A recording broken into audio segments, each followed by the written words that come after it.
નમસ્કાર દર્શક મિત્રો, નિખરતા ગુજરાત ન્યૂઝમાં આપનું સ્વાગત છે। સુપ્રસિદ્ધ યાત્રાધામ ડાકોર ખાતે પવિત્ર ગોમતી તળાવમાં અસંખ્ય માછલીઓના મોત નીપજ્યા। સુપ્રસિદ્ધ યાત્રાધામ ડાકોર ખાતે પવિત્ર ગોમતી તળાવમાં અસંખ્ય માછલીઓના મૃત્યુ। આનો પાપી કોણ? અનેક માછલીઓની હત્યા પાછળ ડાકોર નગરપાલિકા તંત્ર શું કરી રહી છે? આજુબાજુનો વિસ્તાર ગંદકીથી સબર તેમજ ગોમતીમાં પાનકુટીનું મોટું સામ્રાજ્ય। જ્યાં નજર કરો ત્યાં પાનકુટી ગોમતી દેખાતી જ નથી। તો આ રીતે થશે વિકાસ? અહીં બનાવેલી કરોડો રૂપિયાની છત્રીઓ ગંદકી સાથે અસામાજિક તત્વોનો અડ્ડો। અહીંના પવિત્ર યાત્રાધામમાં આવેલા નદી નાળાઓનો આ રીતે થશે વિકાસ?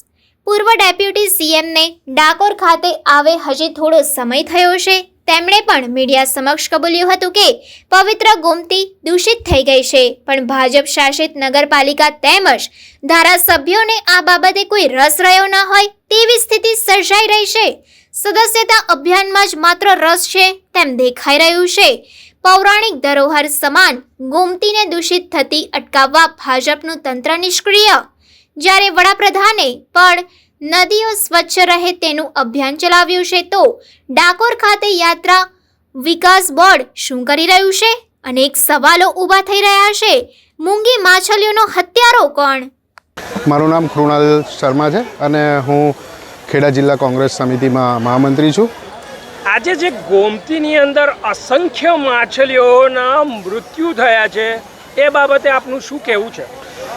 મૃત્યુ માછલીઓના થવાનું કારણ એ છે કે તમે મારી પાછળ જોઈ શકો છો કે જે નારો છે, નારોની અંદર માછલીઓ ફસાઈ ગઈને ઘૂંઘળીને એ એમનું મૃત્યુ થયું છે માછલીઓનું। એટલે માછલીઓને રીતસર, અને બીજું શું છે કે અહીં આગળ આજુબાજુની અંદર જેટલી બધી ગંદકી છે એ બધી ગોમતીમાં જાય છે, એના કારણે પણ માછલીઓનું મોત નીપજ્યું છે। અને હવે થોડાક સમય પહેલાં જ ડેપ્યુટી સીએમ નીતિનભાઈ પટેલ આવ્યા હતા અને ગોમતીની મુલાકાત લીધી હતી, તો એ ખાલી આવીને એટલું કહ્યું હતું જ કે ગોમતીને આવી રીતે ચોખ્ખી રાખવી, આ કરાવવું છે તે, પણ બધું જ ખાલી કહેવા પૂરતું જ હતું। બસ ખાલી ભારતીય જનતા પાર્ટી ડાકોર માટે ને ગોમતી માટે ઘણા બધા પૈસા ફાળવેલા છે, તે છતાં પણ બસ ખાલી ભારતીય જનતા પાર્ટીને અત્યારે ખાલી ને ખાલી સદસ્યતા અભિયાનમાં જ ઇન્ટરેસ્ટ છે, નહીં કે ડાકોરની અંદર તમે જોયો છો નરકાગાર જેવી પરિસ્થિતિ થઈ રહી છે। આજે ગોમતીની અંદર